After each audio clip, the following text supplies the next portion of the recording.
Breaking, massive details about female YouTube shooter just released that media tried to hide. Never let a good tragedy go to waste, that's the media's motto as first coined by Rahm Emanuel, the mayor of the most deadly city in America, Chicago. They have proven it time after time, and in the case of today's shooting at YouTube, there was no exception to their golden rule. Like most everyone I know, today we were all glued to our TVs, radios, and smartphones when we heard about the active shooter situation at the YouTube headquarters in San Bruno, California, not far from the epicenter of liberal Silicon Valley. But what was even more surprising, or not, is how the media was refusing to give out any information they already had confirmed and what the people who were at the shooting saw. That the shooter was a woman and most said she was wearing some kind of headscarf. The media wanted to keep this quiet, and even the local police.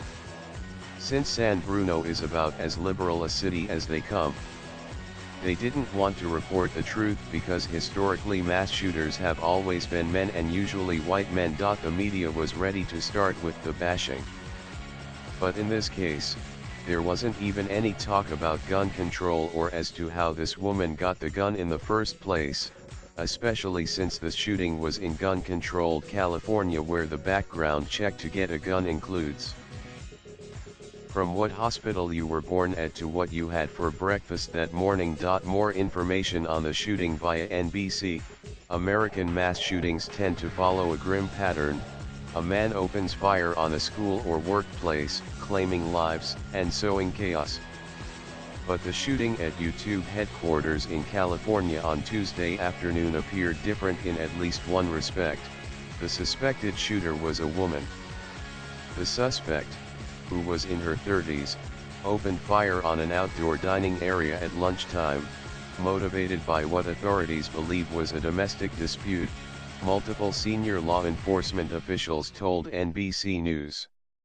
She died of a gunshot wound. It's uncommon for a mass shooter to be female. There were only 3 cases in the past 3 decades, according to a database compiled by Mother Jones.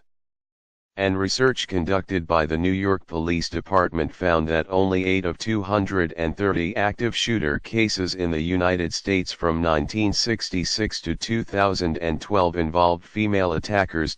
And in the broader category of mass killings including other methods of execution, such as arson, only 6% of perpetrators are women, according to a database compiled by USA Today. It's definitely very rare to see a female shooter, said Sherry Hamby, research professor of psychology at the University of the South in Sewanee, Tennessee.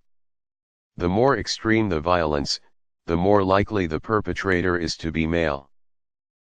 Hamby said research has pointed to a variety of reasons men are more likely to be violent, including a sense of entitlement. When women are violent, there tends to be a connection to a domestic dispute, Hamby said. Mother Jones used a strict set of criteria for their mass shooting database. They looked at incidents in which at least 4 people, not including the shooter, were killed, and that took place in a public place, not a private residence, usually in a single location.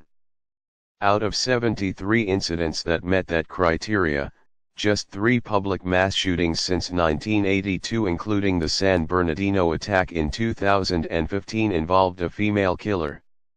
As of Tuesday afternoon, authorities have not confirmed any deaths in the YouTube shooting, so the suspect would not meet the Mother Jones database's criteria for a mass shooter.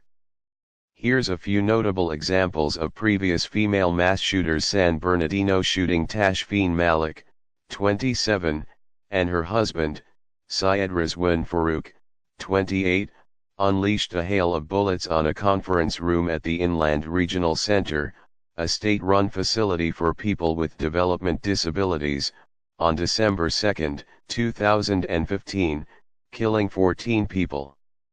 The pair were slain about 4 hours later in a shootout with police.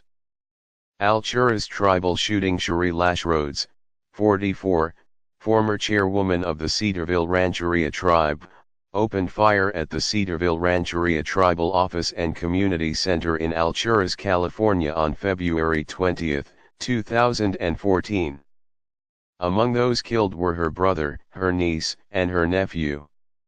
When she ran out of ammunition, she grabbed a butcher knife and stabbed another person. All told, she killed 4 people and wounded 2.